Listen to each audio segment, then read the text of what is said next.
What's going on, guys? Dare here with Fantasy Football Advice, coming at you with another top 5 video. Today's video I think is extremely important, at least at this point in the offseason. I think there's an extreme lack of information here on the wide receivers that could either underperform or could potentially bust. As we know, there is plenty of value at the wide receiver position throughout many stages of the draft, but where can we identify these more riskier wide receivers, and does the risk outweigh the reward? That's the question, and we're going to go over 5 top candidates in today's video. But before we do, let's get into the stat of the day. So yesterday's stat of the day was which linebacker had the best pass rushing grade of all linebackers last season. The answer was Alec Ogletree. So congratulations, DMel17. You got it with Alec Ogletree. And I just want to mention that it's pretty interesting that he has now moved on from the Rams over to the New York Giants. Don't get me wrong, he fits the Giants system really well. They're transitioning to a 3-4 style of defense. But for the Rams, they really sold out at the linebacker position to kind of bolster up that defensive line. It's something we saw similarly done with the Eagles back when they were making the Dream Team, but it is an area of the field that can easily be targeted if done correctly. So it's going to be interesting to see if that move kind of goes back and bites them in the butt, or if they take that step forward into the kind of elite territory, which a lot of people are projecting them to this year. But that's not why you're here. So let's get into today's stat of the day. And since we're talking wide receivers, which top 24 wide receiver had the least amount of air yards? So it's not including any yards after catch or anything like that. So really how well the ball is being pushed down the field. Air yards, as you know, is a good indicator of wide receiver production. It's one of those metrics that we're always looking for when we're trying to gauge potential breakouts, players who may be overexceeded, or success stories, or maybe if we're just trying to find these busts like we're talking about in today's video. So which wide receiver that was in the top 24 last year had the least amount of air yards? Leave it in the comment section down below and we'll be happy to let you know who won in Monday's video. If you guys do want to get stats like this, go to Pro Football Focus. We actually have a discount code in the description box below. Get yourself 25% off their Elite and Edge packages. It really can set you apart from your league mates when doing your pre-draft research. But that's enough about that. Let's get into the video. I think this first player is going to come as a major surprise. It's not the guy in the thumbnail, but he's actually the first wide receiver drafted in current ADP. And he's been a guy that we have kind of been touting as a guy that we like this year. But, you know, things change, research changes, and our opinions change. And that player is Mike Evans of the Tampa Bay Buccaneers. Now, I think I have to preface this by letting you guys understand what we mean by a bust. Now, obviously, where they get taken in the draft is going to determine how bad they have to perform to be considered a bust. Obviously, a guy you get in the 6th or 7th round, if he performs as like wide receiver 30 and you're drafting him as like wide receiver 26, it's not really a bust. Maybe he didn't reach the expectations, maybe that ceiling that you were expecting, but that does not mean he's a bust. Now, Mike Evans, he's currently being drafted as wide receiver 8. I personally have him ranked as wide receiver 10. Nick has him ranked as wide receiver 15. That's probably sounding very different from what we were talking about earlier on in the offseason. Well, the suspension happened, and we really didn't have an opportunity to talk much about him since the suspension. So we really dove into him and tried to reevaluate his situation, at least the best that we could. So first thing, we have the suspension. It's going to affect the entire team. They have a really tough schedule overall, but especially in the first 3 games, it is not going to be easy. Then you're throwing out Ryan Fitzpatrick in that situation, and if they get off to a rocky start, which I'm sure they will, they're easily the worst team in their division. It's going to be really hard for them to kind of keep up and not really spiral out of control. Like I said, the division's really strong. It's one of the most competitive divisions in the entire league. That and maybe the NFC East. But all 3 of the defenses in the same division as the Buccaneers are extremely underrated. The Saints defense, the Panthers defense, even the Falcons defense. These are all defenses that should be improving heading into this year. And we all know when it comes to these divisional games, they play super tough. As for Evans, his cornerback matchups in the other 12 games, they're really tough, almost as tough as it gets as well. We don't really try to put all that much weight on strength of schedule, but when it comes to grading cornerbacks and their matchups, it's pretty safe to say if they're going to succeed or not. If you have a guy against Patrick Peterson, you know he's going to have a tough game. Darius Slay, Xavier Rhodes, he's going to have a tough game. Well, some of the cornerbacks he's going to face, excluding the ones in his division, you have players like Darius Slay, Kyle Fuller, Janoris Jenkins, Richard Sherman, even Jimmy Smith on the Baltimore Ravens, who is super underrated as well. So if you guys do follow some of these defensive corners, these are some of the top names in the league. Also, this team, the Buccaneers, they have a ton of weapons, more so than a lot of other teams in the league as well. And that may actually be something that doesn't help Evans, but actually hurts him. You have Deshaun Jackson, Chris Godwin, Cameron Brate, and OJ Howard. Now that is a super star-loaded cast. They obviously added Ronald Jones, got rid of Doug Martin, so we have an upgrade there as well. So this team is not only strong at their skill positions, but they're also super deep. So deep I didn't even have to mention Adam Humphries, who was actually kind of a forgotten man in this offense. He's still there, and he was drafted in fantasy leagues just a year ago. And if given the opportunity, he probably would perform if his number got called. All these weapons that we're talking about, it's part of the reason why we really loved Jameis Winston heading into this season. But the thing is, it is going to be at Evans' expense. Now, we always did give him a projected reduction in his overall targets for this season. Realistically, there's just no way you can predict him to be top 5 in targets, especially this season where we just listed the corners he's going to be facing. Why would Winston try to hyper focus on Evans when he has great options around him and he has these tough corners that are giving man-to-man coverage on Mike Evans? So if Mike Evans is going to be losing targets, the targets were exactly what made Evans into the fantasy monster that we knew.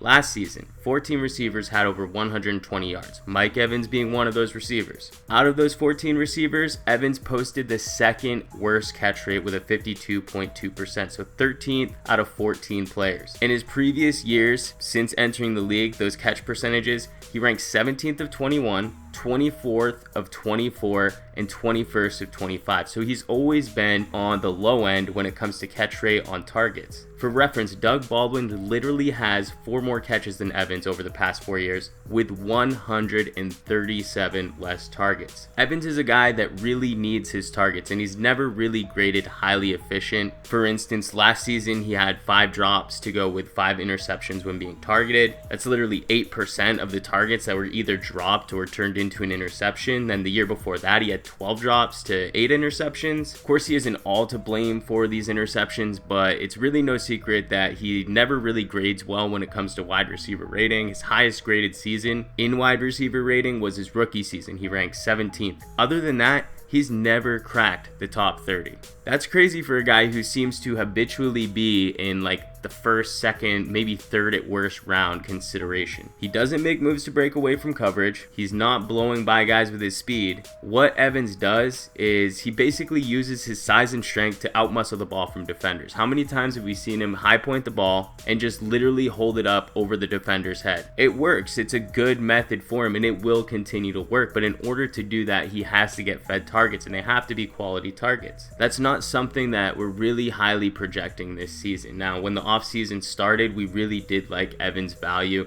He was really falling into this place where he was one of the last receivers being taken that truly does have that top 5 upside, or he's proven to have that in the past. Missing 3 games is going to eliminate that expectation of the top 5 finish. Now, being a wide receiver 1 in points per game from the remainder of the season from weeks 4 on, maybe that's possible, but realistically, you have a player that has difficult matchups who needs volume to be in that elite tier, volume that we really can't count on this season, and then you factor in that he's always had that high variance in the red zone. Now you have Cameron Brate and OJ Howard to take away red zone targets, and that just adds even more risk for his opportunity. Now, for his draft day price, finishing as a mid to back end wide receiver 2 would be considered a bust. Now look at the players that are in the top 10, top 20. These are all really good receivers. To have a wide receiver 2 finish for Mike Evans, if all of these kind of risk factors fall to fruition, it is a possible range of outcomes for Evans. Now,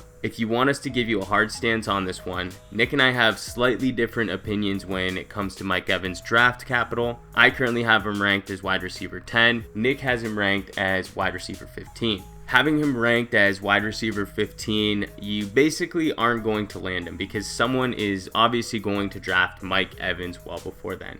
Nick's been vocal. If you go on to his rankings on Fantasy Pros. He has notes on Mike Evans where he does say that he is staying away from Evans this season. Me personally, I still do have him lower than consensus, meaning if he does fall far enough, I will take him, but he's not a guy I'm reaching for, and I'm not particularly targeting him. I like a lot of guys in this range, but if more people start thinking like me come draft time, and he is one of those draft day fallers, I won't be opposed to drafting him if the value's right. As for you guys, you know the downside, you all know the rewards, so just draft at your own risk. Before I do get into the next player, guys, could you please give this video a thumbs up? This is going to be an uphill battle when it comes to the dislikes on this video, trust me. We're talking about a lot of good players here, players that have won people championships, players who are loved on their franchises. We didn't want to just go ahead and give you guys players from like ADP 150 plus because yes, a lot of players are going to bust. We wanted to give you guys that were more popular, guys that we really think have risk factors that you should know about, but by doing that, a lot of people are going to disagree. So if you guys do like what we do here, you like this video, please give it a thumbs up. We're going to need all the help that we can get. Now,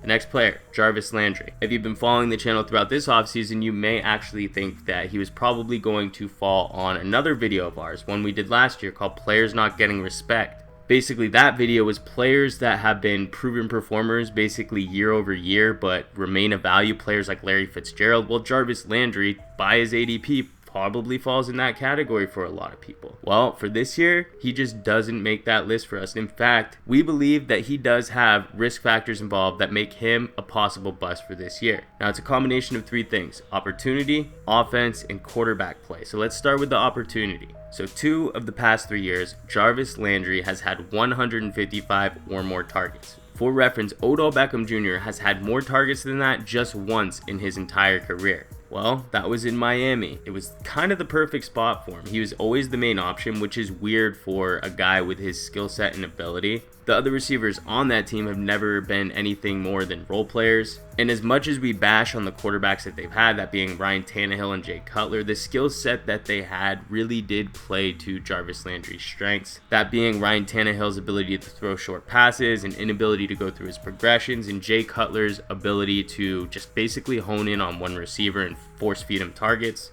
That's not the situation that they're going to have in Cleveland. He's going to be competing with Josh Gordon now. That's way better than he's ever had for competition at any point in his career. And one thing a lot of people overlook is that Landry's not anywhere close to a physical specimen. In fact, he grades almost as poorly as it comes. I think you guys would all be surprised to hear this, but Landry is in the 2nd percentile in SPARQ score, meaning 98% of players grade higher than him in many of the major categories of physical ability. Now, we've seen that he can actually put it together, but there's no way he's going to be making plays on his own. Gordon, on the other hand, is the type of player that can just be a physical freak, gain these huge chunk plays, and make something out of nothing. Completely different than Landry, who has literally ranked last among qualified receivers in yards per target since he entered the league, and the volume we've all grown to know and love and rely on is not going to be there this year. Excluding Josh Gordon, he's also going to be competing for targets with Duke Johnson, who plays a similar role in this offense. We don't really feel that highly on Duke Johnson himself from like a fantasy perspective, but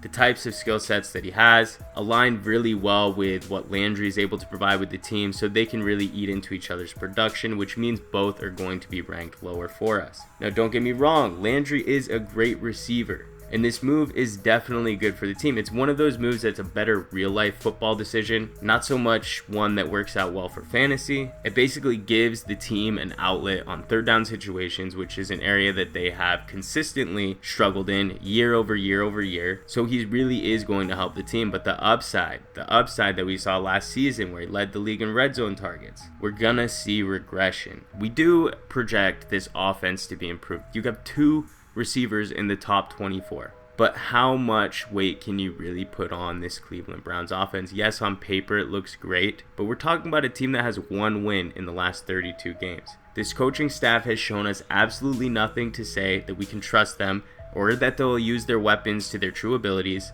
So to blindly put our faith in this offense is really not a good strategy heading into this season. While a player like Gordon can really just use his physical attributes to make something out of nothing, a player like Landry may have a little bit more trouble if he's not getting help from the quarterback. As for the quarterback, we have Tyrod Taylor. And now I know I tend to be in the minority when it comes to my analysis on the QB situation in Cleveland. The way I see it, I think Tyrod does give them a better chance to win, but when it comes to fantasy, I think that the other players around him are going to take a hit, especially ones like Duke Johnson and Jarvis Landry. As much as it's difficult to believe, Tyrod has surprisingly been a good intermediate to deep passer when he's had the right weapons. We've seen Sammy Watkins play well in that role. An area that Tyrod has struggled in, though, is targeting the middle of the field. I mentioned it earlier, but it's something that Jay Cutler and Ryan Tannehill at least could do somewhat consistently.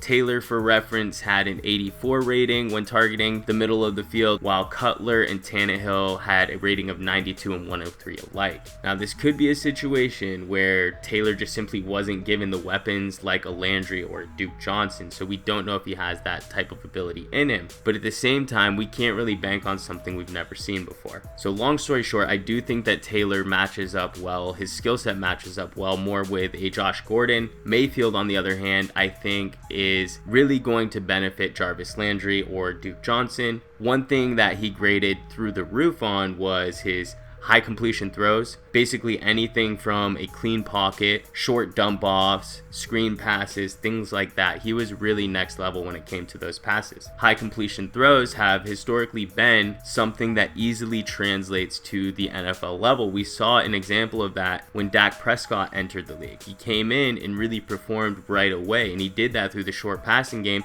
with players like Jason Witt and Cole Beasley. These are guys that essentially were targeted at the same area of the field as a Jarvis Landry, as a Duke Johnson. But as much as I think Mayfield will help these players, we have to go with the information that we have right now. And as of today, Tyrod's the starter for the foreseeable future. Apparently, it's not even a competition at camp. Tyrod's really just taking the cake at this point. And if you're really going to bank off Landry's ability or volume, you may be shooting yourself in the foot. His upside is just super low, and we're not saying that he's really destined to be a bust, but for the glaring reasons that I kind of listed, these are all signs to him pointing as a bad investment, and he really does have some serious bust potential. Keep an eye out though. If Mayfield does have a change at quarterback, you may have a buy low option, and people may be selling shares because they think that it's a clear downgrade from Tyrod Taylor. So if there is that quarterback transition, look to buy some shares for pennies on the dollar. The next player we have is Jordy Nelson. Now this one we shouldn't need to really spell out for you guys. Most experts are going to tell you that he's probably one of those late PPR guys that you can take who is just being bashed because he's unsexy,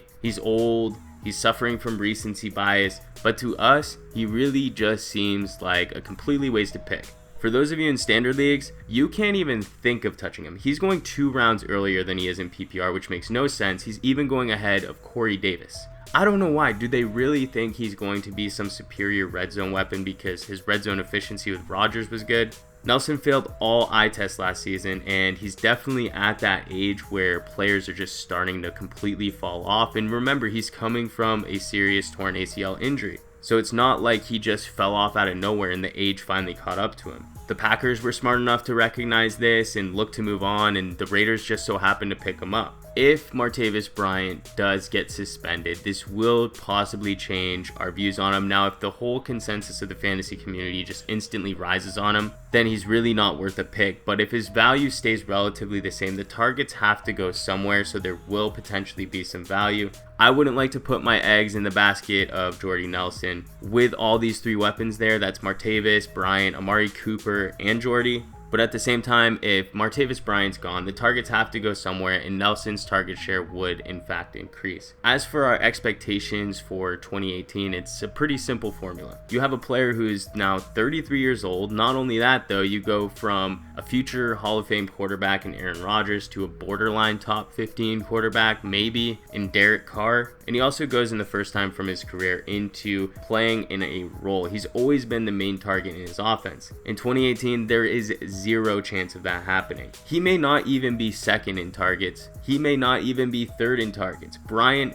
and Jared Cook have the ability to pass him on the depth chart, and it's not even unlikely. This move itself, this acquisition of Jordy Nelson, could have definitely been one where they just want to bring in veteran leadership, somebody to help players like Amari Cooper and Martavis Bryant, these guys that really struggle, one with off-field issues and the other one with just being his own worst enemy. I'm talking Amari Cooper on that one. We see this strategy happen all the time, and I really think John Gruden is the type of coach to make a smart decision like that. So Jordy Nelson could just really be more of a decoy player who just has that fantasy relevance because of his name value and not so much on what his situation is and what he can actually do. So for those reasons, we think he's going to be a bust. What's even better though is that you got players going after him that we would just much rather own. You got Allen Hurns, Robbie Anderson, even DJ Moore. All these guys present more upside and even a cheaper cost. Now the next player we have is Chris Hogan. Now we're obviously making this list early, so there's still 2 months to go before the start of the season, but already we know that Chris Hogan's going to be a draft day riser. Since the news of Edelman being suspended, Chris Hogan has already crept up into the 5th round and has gone up an entire round since June. One thing I do want to mention is that when you take a look at current ADP versus what the experts' consensus rankings are, there's a 15 spot gap. Now experts are 15 overall spots lower on Chris Hogan than most people drafting in fantasy football. Trust me, we aren't the first people to just go ahead and tout the expert consensus rankings. We do not believe they get everything right. For instance, they have Michael Crabtree as a back-end 4th round pick. Now that is absolutely crazy, but what we will say is with Chris Hogan, we do think that they got it right. If you break it down, they're not buying into it. We're not buying into it either. So what are you guys buying into? The Patriots offense? Yes, we all want a piece of that offense. Everyone does. But other than that, what are you really predicting or projecting for Chris Hogan and his role? It's undeniable that he's going to be a beast for those first 4 games when Edelman's out, but those first 4 weeks are the easiest weeks in all fantasy football. There's usually little to no injuries, no bye weeks, and even when somebody is unperforming, you're usually still starting the same guys that you drafted highly, at least heading into the season. For most people, it usually does take like 3 to 4 games even to get an idea on if players are really underperforming lower than expectations or if it's really just variance, because you really can't tell that in a 1 to 2 game sample size. Now on the flip side, the same goes for bench players. If bench players are performing better than some of your starters, you're not just going to automatically throw them in. For instance, if you own Randall Cobb and Brandon Cooks, you're probably starting Brandon Cooks. Now if Cobb comes out and outscores him for the first 2 weeks in a row, you're still probably going to roll with Brandon Cooks as long as the targets are there. Now by week 4 or 5, when we really start having a legitimate sample size and we see that Randall Cobb is outperforming Brandon Cooks in 4 out of those 5 weeks, then you will have no problem benching Cooks for Cobb. Now, I'm not projecting this, I'm just using this as an example. The further we get removed from the draft, that's when players' true value starts to kind of seep through. We see trades take place where you're going to see a guy that was drafted in the 6th round traded for a guy who was drafted in the 3rd round straight up. You don't see these things a week after the draft, and it's because we're trying to gauge these players' value. And what I'm overall trying to say is that Chris Hogan likely isn't going to be drafted to be a starter. So unless you do some crazy heavy running back for the first 4 or 5 picks, Chris Hogan would be maybe a flex at best for the first 4 weeks.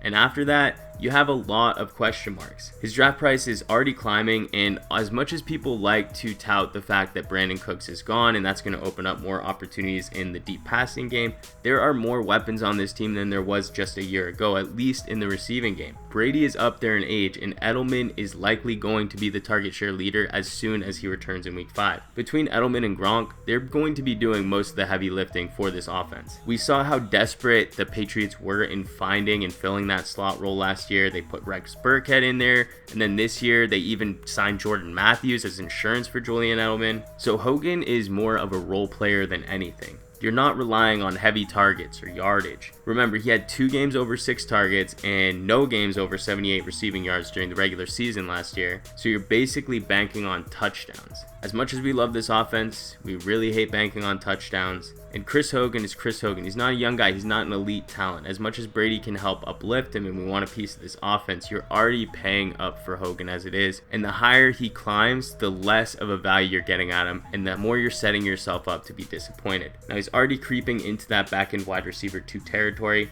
And one thing's for certain, risers at this stage in the offseason usually continue to rise without any major news, and fallers usually tend to fall. And right now, Chris Hogan is a riser. Now, the 5th and final player we have on this list is Marvin Jones. Now, if you followed our mock drafts this season, I don't think that we've had Marvin Jones on any one of our teams so far, at least not ones that I can remember. And that's because Marvin Jones basically hit his ceiling last season. And we're proud to say he did finally crack that wide receiver 1 territory. We did have him as an excellent value last year, but this year we think it's a different situation. So he finished the season with 61 receptions for 1,101 yards and 9 touchdowns. Clearly a massive improvement over 2016, where he posted 55 receptions for 930 yards and 4 touchdowns. If you compare them back to back, that's 6 more receptions, which isn't a huge increase, but what he did make out of those receptions was 200 additional receiving yards and an additional 5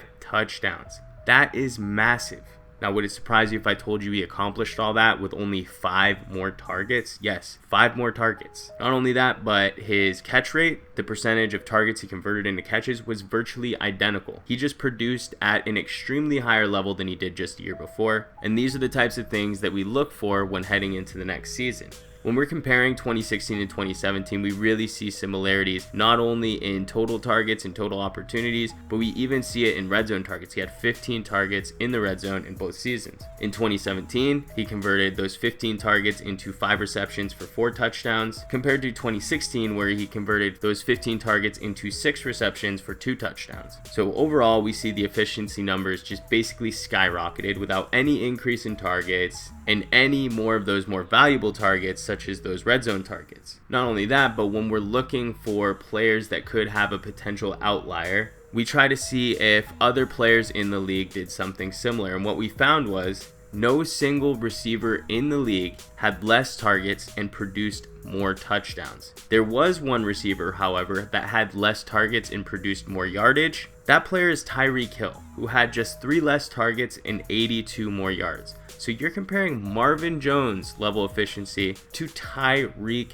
the Freak Hill. No thanks. I'll stick with Tyreek Hill, who literally is a physical specimen. We've seen what Marvin Jones can do. He's not this new receiver who's finally broken out. Tyreek Hill, on the other hand, has proven to be a physical stud. Keeping up those type of efficiency numbers that Jones produced last season, it's going to be really difficult for him. And we can't even project that he receives similar or an increased target share. It's very likely that he could even have a decreased target share. As we saw, a player that we really like this year is the future franchise star, Kenny Golladay. Keep in mind Marvin Jones' huge midseason explosion that came during the time Golladay was out, or Golladay was really returning and he was on a snap count. So through that 6-game stretch where he really had that boom performance, he had 30 receptions for 547 receiving yards and 6 touchdowns. That averages out to 5 receptions for 91 yards and a touchdown per game. That's over 20 points per game. Now, after that 6-game stretch where Golladay played no less than 76% of the snaps for the remainder of this season, Jones through that span averaged just 3 receptions for 74 yards, and he only reached the end zone 1 time. Now, those are still good numbers, don't get me wrong. I mean, that's 10.4 PPR points. But comparing the production that he had when Golladay was out or was on a reduced snap count, you can really see that it was night and day difference. And the proof is in the pudding. You had 3 receptions, which for a deep threat like Marvin Jones, it's really not a small amount to consistently produce. But when you actually break them down, Golladay versus Jones, the final 5 games, Golladay had 23 targets to Marvin Jones' 27. So they were actually being used very similarly, at least when it comes to their target market share. Now, please don't get it mistaken. We're not expecting Golladay to just fully overtake Marvin Jones or his role while he's healthy, but Golladay is a really talented player and he will certainly eat into his production. And don't forget, Marvin Jones is always going to get the #1 cornerback, leaving players like Golden Tate and Golladay to probably get more opportunities. And for a guy who's boom or bust, who's already been losing targets at the tail end of last season, it's really a recipe for a potential bust.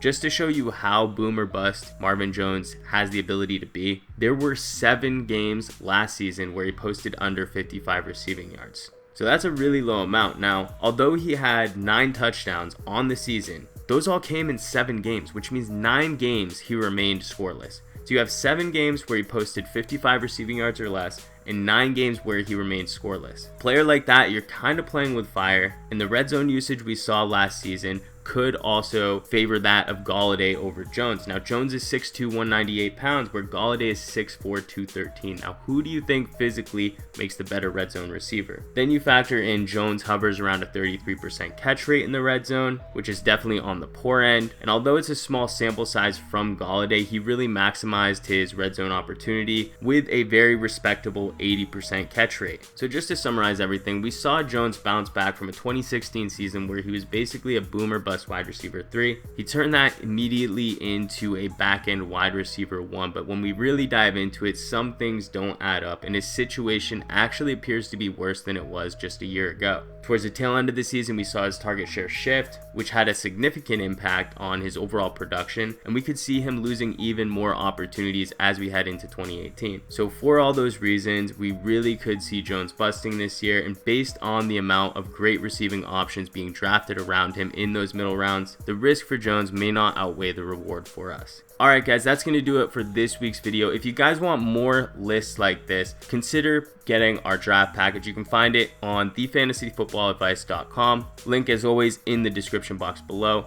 We really hope you enjoyed this one. If you like this video, please hit that thumbs up button. If you're new to the channel, please hit that subscribe button. We thank you all for watching, and we'll catch you on the next one.